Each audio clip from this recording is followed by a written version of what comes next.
This week, we're talking about short-term thinking versus long-term thinking. You are listening to Love Your Job Before You Leave It, the podcast for ambitious, high-achieving women who are ready to stop feeling stressed about work and kiss burnout goodbye forever. Whether you're starting a business or staying in your day job, this show will give you the coaching and guidance you need to start loving your work today. Here's your host, career coach Corey Lynn. Hey, y'all. Happy Wednesday. Did I tell y'all that my knee has been hurting? I don't remember if I mentioned this before because it's been a little while, I think, since I've recorded a podcast. And I also have what I like to refer to as coach amnesia, which is probably just an adult with a brain where sometimes I literally can't remember the words I just said out of my face hole. So anyways, my knee's been hurting and it's been going on off and on for a little while now. And I've changed shoes. I've gone to PT. I got new insoles. I iced it. I took ibuprofen, all these things. And anyways, it's feeling mostly better, but not 100%. But I think it's actually a really great example for what I want to talk about this week, which is the difference between short-term thinking and long-term thinking. And in this case, it's going to be the difference between short-term solutions, like how we think of short-term solutions and how we think of long-term solutions. So solutions, thinking, planning, et cetera, et cetera. So with my knee, a lot of times the short-term solution, if it's hurting, is how do I take care of that immediately, right? So it may be some of the things I mentioned. It's maybe ice, it's maybe ibuprofen, it's maybe taking a shorter walk, even though y'all know I love my long walks around Midtown Sacramento. And so those are things that can be really helpful in the moment. But for long-term thinking, it's PT, it's making sure I have, shoes that fit well, because I had gotten new shoes and new insoles. And I think that was part of the problem is for some reason they didn't work with my knee. So I took those shoes and insoles back, went back to my old shoes, but got other new insoles, right? And with PT, they're assessing me and they're giving me exercises to strengthen my body. But strengthening my body takes time, right? So as the long-term solution is coming into play, we can use the short-term solution to kind of help things along the way. So even once I started PT, it's not like my knee felt better immediately, or when I got rid of the old shoes, et cetera, I was still needing to take shorter walks. I was still using ice. I was still taking ibuprofen, things like that. Okay, so what does my knee have to do with your work life? Well, a lot, I would actually argue in this case, because when y'all have problems or issues at work that aren't working, when you come to coaching and you want to create some kind of transformation, whether it's switching to a new industry or feeling less stressed about work or getting a $25,000 raise, there's going to be usually a longer term process that we're going to go through to help create whatever it is you want to create. But we also need short-term things to help, alleviate some of the pain or create a better experience.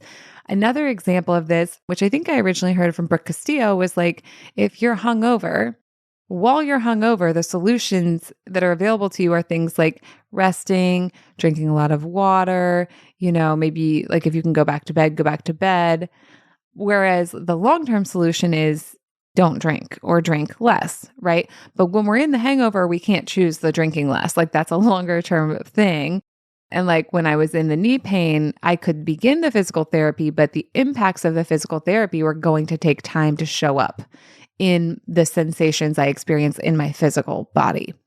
And the same is true for you in the workplace. If you want to switch industries, let's say you want to switch industries and get a new job, that's not going to happen probably as soon as we decide that that's what you're doing and make a plan.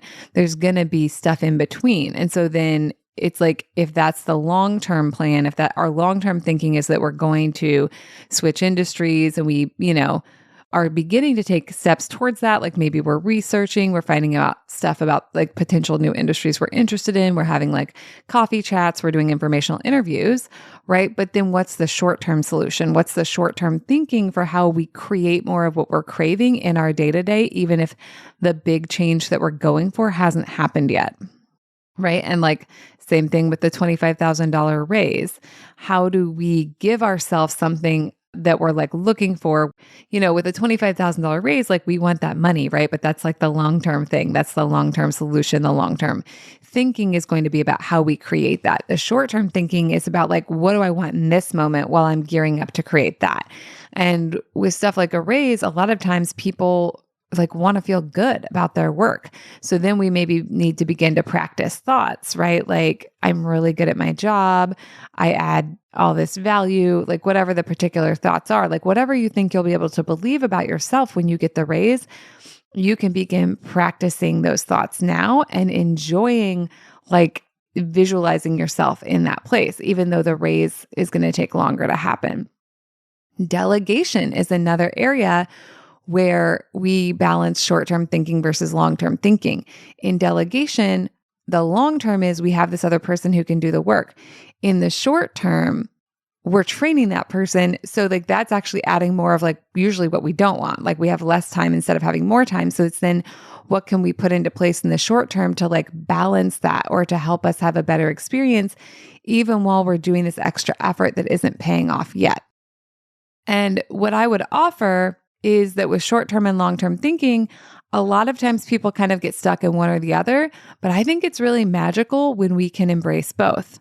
For a lot of people, I do think they actually get stuck in short-term thinking. They get stuck in like, what can they do immediately, right? And a long time ago, I read The 7 Habits of Highly Effective People by Stephen Covey, and he talked about it was like a square, and on one side it said urgent, and on one side it said important. And he talked about how a lot of people would get stuck and bogged down doing urgent work, whether the urgent work was important or not. And he stressed the importance of doing important work, both the urgent important work and the non-urgent important work. So you're doing that important work before it becomes urgent.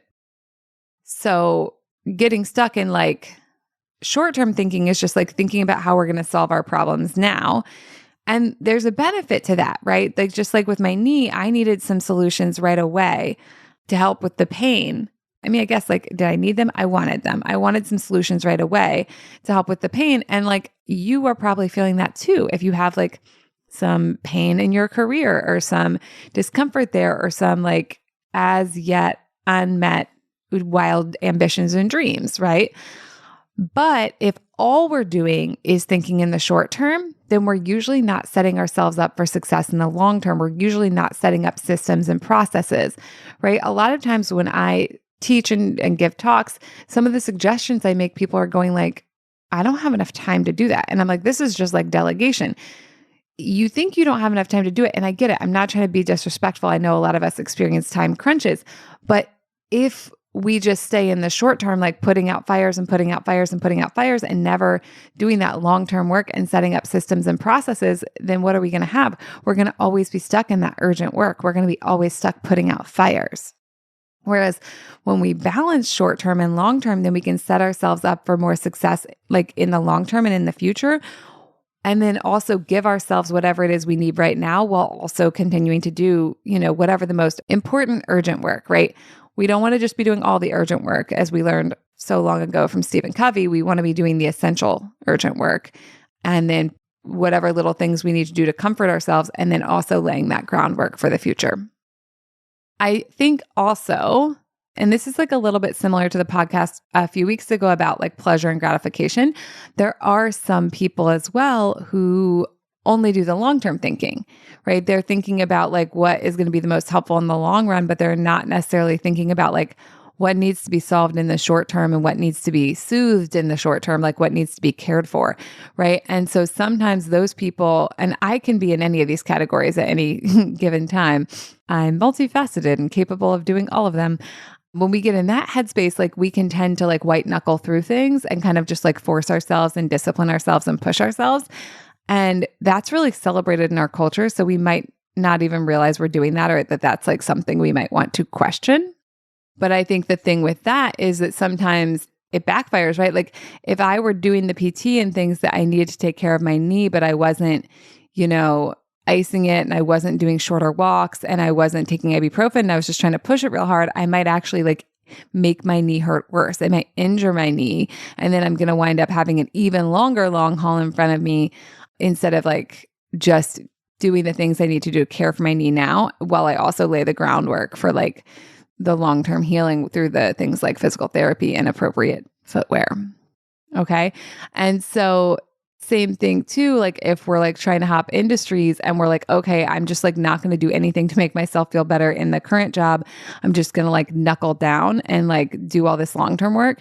I think a lot of times for a lot of people can create burnout because they're sacrificing the short term in favor of the long term. And then other people are sacrificing the long term in favor of the short term. So what I'm going to offer, as I've probably already stated, but we'll state again clearly right now, is that these are two skills that we can use together and in tandem, and that when we use them and balance them, then like that's where I think we have the capacity to have a really incredible experience in the now and in the long term. And there's another concept that's related that I kind of want to drop on top of this too. I heard this in some coaching call. I think it might have been through the life coach school. And the person said, when you're creating your calendar, you want to kind of bring to the table the in the moment you who will be doing the work and the planning you who like is deciding how much work like they think you should be done or how much work they'll be happy you did. Because some people like only plan with that short term, like what will I want to do? And some people only plan with that long term, like how much, like they'll have that crazy to-do list or they're like, we should be able to do all these 100,000 things. And then the in the moment one like version of them is like, fuck you. Right. So when we bring both of these people to the table, inner people, right? When we bring both of them to the table, then we can come to like kind of a solution together that works for everybody. It's like kind of a compromise, right? The future oriented you or like the long term you will be like, I should be able to do a million things and like get really far. And the short term thinking you or the in the moment you will be like, okay, but like I don't want to work myself to the bone. And I also like have needs and I want to be able to like take a break and get up and go to the bathroom. And like I need to do some stuff that's going to help me feel good in the moment because I'm not trying to sacrifice my now for like future success. And when we bring both of those pieces together, I think what we get is like we do enough work to make progress in the long run, but we don't do so much work that we're overworking ourselves in the moment and we don't burn ourselves out. I also think that when we, bring this combination of the short term and the long term, it's kind of just like a lot more fun for all of us. And when I say all of us, I mean like the in the moment us who's doing the work, and then also like the planning part of us who like is trying to achieve our goals, and also the future us who wants to be set up for success, right? Everybody wins. And I think this is actually a really important point because so often I think we're looking at our lives thinking like something has to be sacrificed, like someone's not going to get what they want. Even within ourselves as like one person, it's like someone's not going to get what they want. Either like in the moment me is not going to get what I want, or future me is not going to get what they want. Because like in the moment me probably like wants to like take a walk or watch Netflix, but future me is like hoping we've done something, productive. Whereas when we bring both of these frames together, then we can set it up so that everyone gets what they want. Like right now I'm recording this podcast, and then after I record this podcast, I'm going to take a walk, right? So that's setting up both of the internal me's for success and for happiness and kind of achieving things that are in both of their ideas of what they would like my life to be like. I know probably I sound a little wild talking about like they when I'm talking about me, but this is like kind of how I think about it. So let's think about you and your life. What have you been grappling with that you've either been stuck in the short term, like just keep putting out fires and keep putting out fires and keep putting out fires, like versus like setting up systems and processes so that fires stop happening? And where are you stuck in the long term where you're like doing all this work without giving yourself like any soothing or comfort in the moment? And you may find, like me, that you do different things in different areas. Like you may find in some areas you get very stuck in short-term solutions and short-term thinking. And you may find in other areas you get very stuck in long-term thinking and long-term solutions. And then the question is like, what happens when you bring both of these types of thinking to the problem solving of this situation? What happens when you bring in the moment you and like planning you and future you to the conversation to figure out like what everyone can agree on? And obviously, I don't know what that's going to be for you, but what I would offer is it's probably going to be something that gets you a lot further while also being much more sustainable.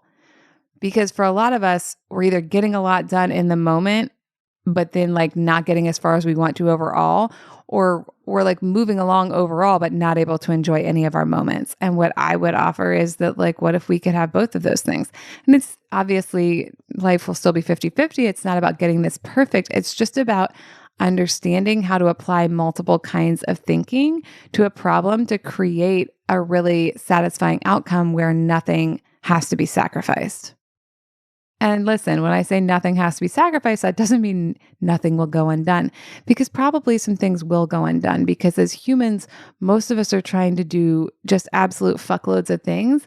And yeah, so probably some things won't get done, but I don't think like that has to mean the important things don't get done. And when you sit down with your short-term and long-term thinking, and when you sit down with like in the moment you, planning you, and future you, they can figure out together, or rather you can figure out with all these parts of yourselves what matters most and how to accomplish that in a way that feels good to you. And that's what I want for me. That's what I want for all of us.